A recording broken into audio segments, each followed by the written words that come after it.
This is RTV6 News at 6, working for you. A 10-year-old boy is waiting for a life-saving transplant inside this hospital. I'm Stephanie Wade with why his mother is praying for a donor to become available. We can see that there's an alarming need to talk about best practices for all concerned around this gun violence. Turning pain into passion, a father making it his mission to help other families impacted by gun violence after his own son was shot and killed. A new effort to reduce violence in Indianapolis, specifically trying to save the lives of our young people. Temperatures today, one of the coolest days of the entire month, but one of the warmest days is still to come.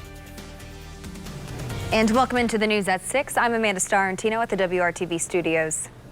And I'm Mark Mullins at my temporary home studio. And first at 6, breaking news regarding the investigation into the alleged racially motivated attack on the 4th of July at Lake Monroe in Bloomington. The Indiana Department of Natural Resources has released a report that has been submitted to the Monroe County Prosecutor's Office. In that report, the DNR says there is evidence of multiple crimes committed by both the groups accused of attacking Vox Booker and by Vox Booker himself. The DNR says Sean Purdy potentially committed the crime of criminal confinement against Booker. The DNR also says both Purdy and another man may be responsible for battery against Booker as well. But the DNR also says Booker potentially committed the crime of battery against both Purdy and that other man. The state agency also says Booker may have committed the crime of criminal trespassing. And we want to be clear, no one has been officially charged in this case. That will be up to the Monroe County Prosecutor's Office. We are naming Booker and Purdy because we've heard directly either from them or their attorneys. We are not naming anyone else because they have not been charged and they have not come forward. All new at 6, a mother reached out to RTV6 asking us to bring attention to a problem that could mean life or death for her son. RTV6's Stephanie Wade spoke with the mother and explains why she's calling on the black community to become stem cell donors. A 10-year-old boy is fighting for his life inside Riley Hospital for Children. He's waiting for a life-saving donation, one his mother fears might not come. When I officially found out, it was just like my whole world just shut down. Juanita Perkins' son Brian has leukemia. He was first diagnosed last November, but then it came back. He's now in need of a bone marrow transplant because he relapsed so early. When they told me he needed a donor, I knew that it was like a slim chance because African Americans just don't donate like that. So it was like so devastating to me because I'm just like, okay, I need to figure out something.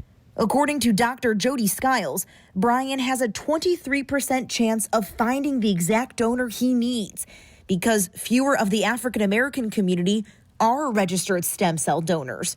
Whereas for organ donation, it simply requires a blood type match.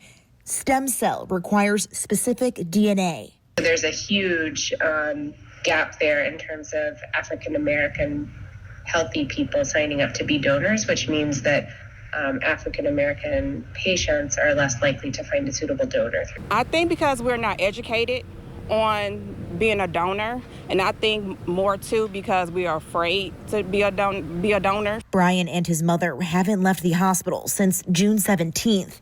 He's receiving chemotherapy in the meantime to get into remission so he can be eligible when that transplant does come. You can save another child, not just my child, but another child that's in the same situation that we're in. Stephanie Wade, RTV6. All you have to do to become a stem cell donor is first get your DNA tested through a cotton swab inside your cheek. We have a link on our website, theindychannel.com, where you can register and have the swab mailed to you, plus a link to the family's Facebook page, Keep BJ Strong, to follow Brian's journey. A father turning his personal pain into passion and a mission. His son shot and killed during a jazz concert in Indianapolis. Our Nicole Griffin shows us one father's mission to help other families impacted by gun violence. Hopeless. He was my only child.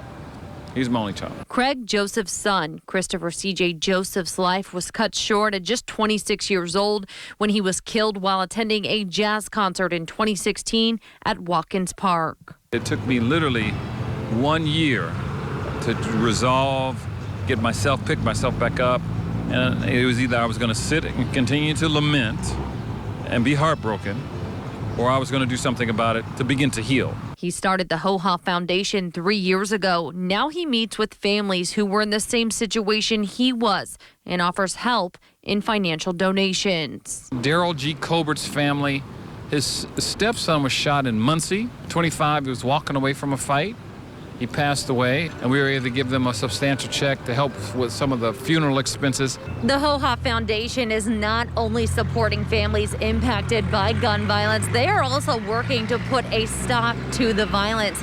Coming up on July 25th, they are holding a panel discussion on gun violence, and that will include 3 different cities: Chicago, New York City, and Indianapolis. So our purpose is to talk about some of the best practices in each one of those cities, because these are critical hotspots, because anybody can be shot at any given time. That's what you're seeing across the country. So we really have to be advocates for ourselves and our families first, and then protect one another when we see such violent acts happening. The following week on August 1st, the CJ's Love Soccer Tournament will be held to honor CJ's life, a man who loved playing soccer and also raised money for other families that had loved ones taken too soon. Working for you, Nicole Griffin, RTV6. And panelists taking part in the discussion on violence and race include community leaders, faith leaders, and even politicians who have donated money that will go to help families through the HoHa Foundation. It'll be streamed at 3 p.m. July 25th. We'll put a link with how you can watch on the RTV6 app and at theindychannel.com. Resources have not been getting to the people who need them most. Tonight, a new plan to help reduce crime and violence in the city, and it's centered around connecting young people with the resources they may need. It's part of a program called Resources in the Park. RTV6's Megan Sanctorum explains how it works and why some say it's needed now more than ever. These are some of the people fighting for change in Indianapolis.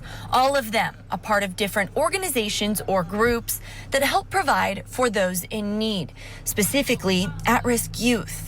We want to make sure that all the resources are getting out to every individual who is deserving in need of our services. But Eric Davenport says that doesn't always happen. So they're coming together, holding meetings in various parks across town, first connecting with each other, and then actually walking through the park and talking with the people in it. Now what we're trying to do is make sure that everyone in the community is aware of those resources that are available to them. Every week I meet somebody that I've not met before, and we are able to connect. Sharday Hoskins is on the city's violence reduction team. She says through this, she's been able to recruit new young people for the city's Safe Summer program. We'll go over here and talk to the people playing basketball, and a lot of them will come over and play basketball with us. So we're like, oh, that's fun, you know, prizes, food, or whatever. So whether it's that program or one of the many others, leaders with resources in the park say these connections could change lives. A lot of people don't even know of the resources that are available, so you don't even know you have this need, but we can say that we can provide it anyway, so it is nice. So we've got to find avenues to get them involved in more positive things and show them that there are other opportunities. Working for you, Megan Sanctorum, RTV6.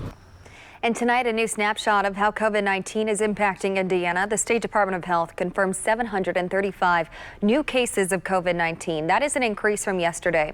And since the pandemic began in March, 54,080 Hoosiers have been diagnosed with coronavirus. The Department of Health also reports 10 new deaths. That's the same number of new deaths as yesterday. So far, a total of 2,602 people in Indiana have died from COVID-19. More than 595,000 Hoosiers have been tested for coronavirus. 9.1% of them tested positive for COVID-19. Unemployment claims are once again increasing in Indiana because of the pandemic. Today, the Department of Labor announced more than 29,000 Hoosiers filed first-time unemployment claims for the week ending in July 11th, which was last week. That's nearly 7,000 more unemployment claims filed than the week before that. Since layoffs began 17 weeks ago, more than 890,000 people in Indiana have applied for unemployment. That's more than 4 times the number that applied for benefits in all of 2019. Even though job losses are mounting because of the pandemic, we are still finding you a lot of employment opportunities. We are posting those open positions to the job board at hiringhoosiers.com. Also, check out the Hiring Hoosiers Facebook page. Millions of taxpayer dollars going to help hundreds of Indiana churches through the Paycheck Protection Program. Why some say more needs to be done to protect taxpayers. How about live baseball on a random Thursday in the middle of July? We've got it tonight at Victory Field, all part of a special College Summer League. We'll tell you about that in our Sports Extra Spotlight in just a bit. Well, here's a curveball for you. Our rain chance is relatively low over the weekend, so we'll focus on temperatures and humidity when we come back.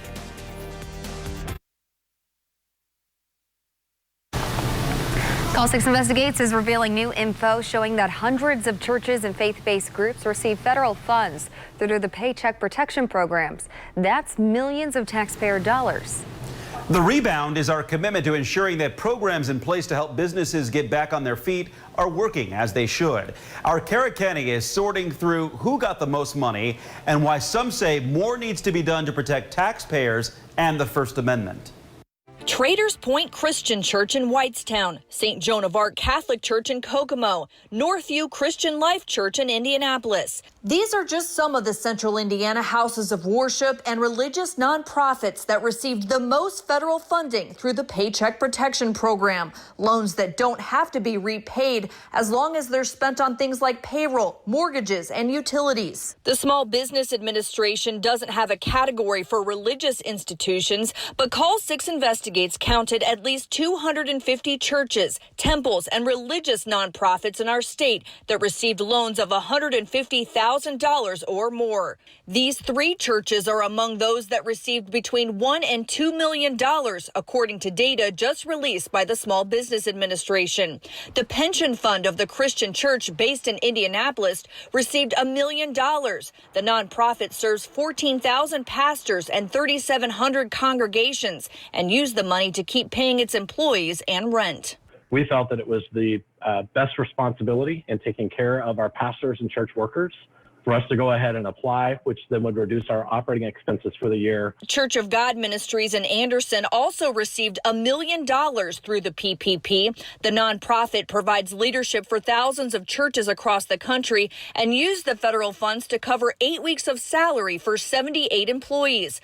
General Director Jim Lyon welcomes SBA releasing the information. We're Jesus people, so there's a famous scripture that says, not a word spoken in secret will not be revealed at the last day. So we kind of live in a world of transparency anyway. Some national groups like the Interfaith Alliance have criticized houses of worship for taking taxpayer money, some calling it a violation of the First Amendment and separation of church and state. This is a publicly mandated project in an extreme crisis in our country for the common good.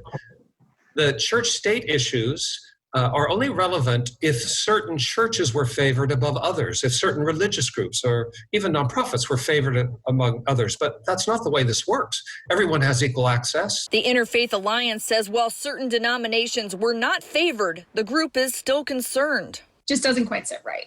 Saying it sets a dangerous precedent because many churches are exempt from most taxes, like property taxes. You're channeling taxpayer money into institutions that then are not contributing tax dollars back into the economy. So it works out really well for those religious institutions, not so well for the taxpayers who are now footing the bill for those payrolls. The Interfaith Alliance also criticized the SBA for not having a category for religious entities, making it harder to determine who received money. And the SBA did not release which companies received smaller loans of less than $150,000, which makes up 85% of PPP loans. Once you open the door to public funding, you open the door to a little bit of public oversight as well. So we asked SBA's district director for Indiana to explain. A lot of those small loans, their address is their house. There's a fine line between being transparent and protecting people's personally identifiable information. Do you feel this is a good use of taxpayer money?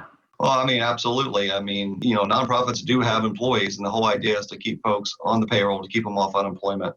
to keep the economy churning along as best as possible. The Paycheck Protection Program still has $130 billion left, and businesses can apply through August 8th if they haven't already received one.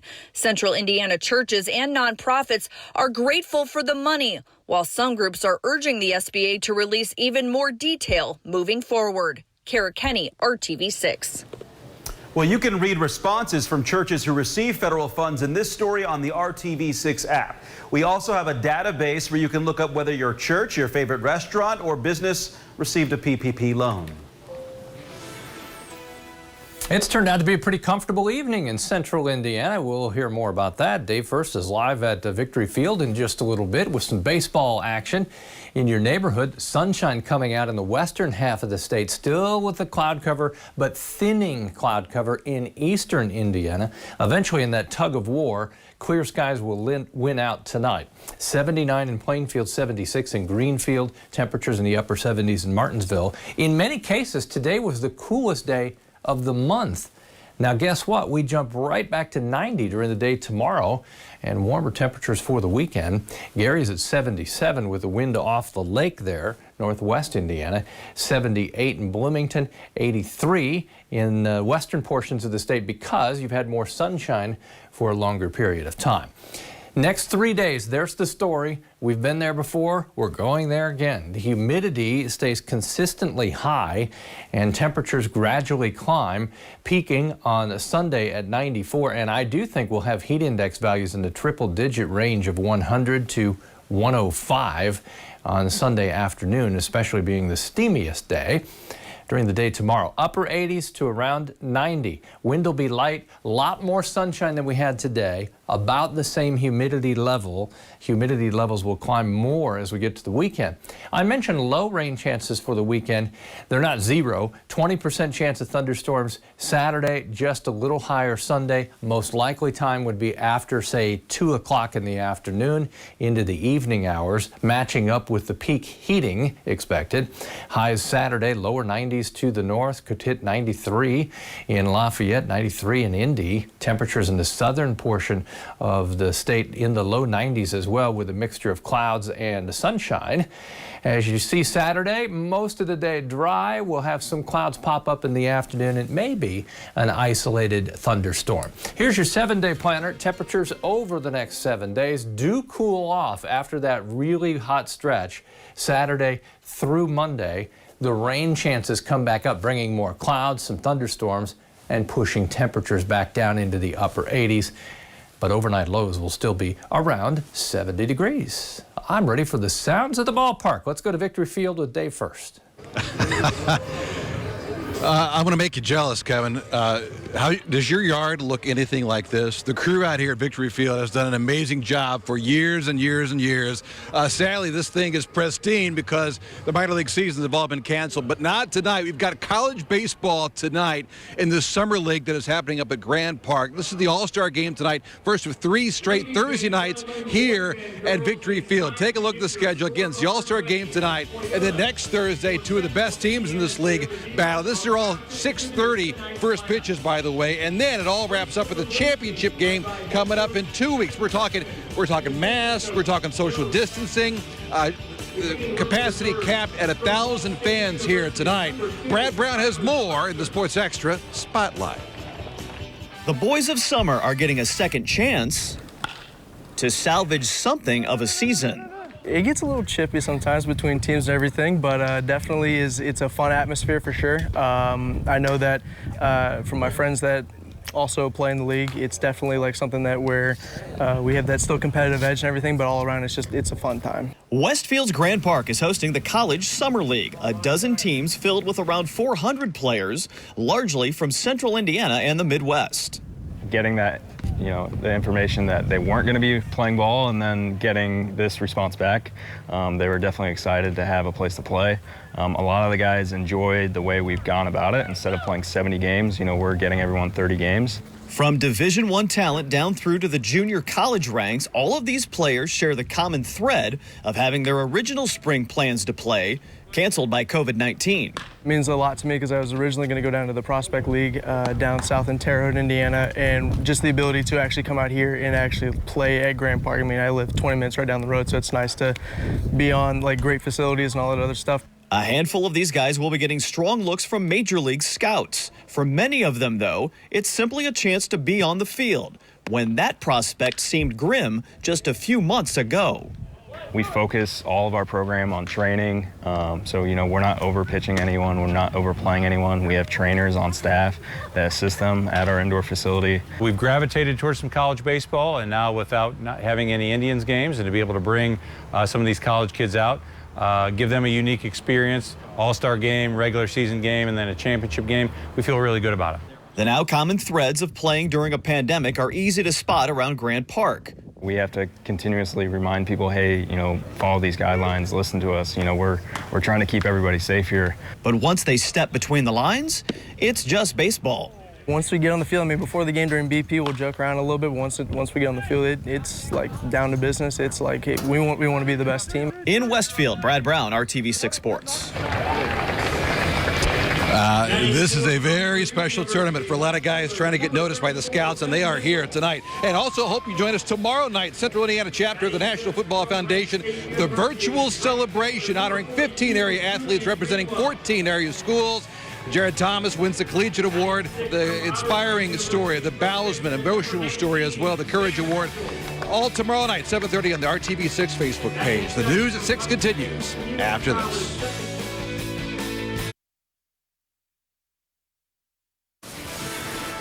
I'm not sure what time your alarm clock goes off tomorrow morning, but I'm confident it will be dry and turning warmer quickly. Sunshine is back in the forecast and temperatures respond. We'll be up to 90 tomorrow afternoon. The wind will be light. Temperatures only go up from there, Amanda, as we hit the mid-90s Sunday. Oh boy, all right. Thanks for making RTV6 your choice for news. Join us again for the news at 7.